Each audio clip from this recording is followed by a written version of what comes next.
siang Komandan. Salam presisi, salam sigap. Polantas hadir. Assalamualaikum warahmatullahi wabarakatuh. Saya Ibda Rizal Saripudin dari Satuan Lalu Lintas Polres Ponegolango, Polda Gorontalo. Pada hari ini, Minggu 31 Desember 2023, tepatnya pada pukul 13.00, izin melaporkan situasi terkini di seputaran Pospam Center Point masih terpantau aman, ramai dan lancar.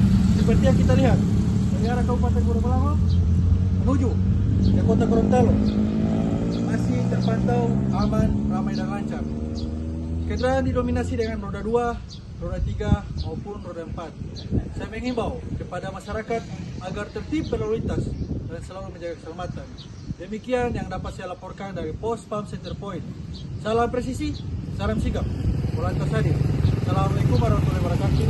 Selamat siang Komandan.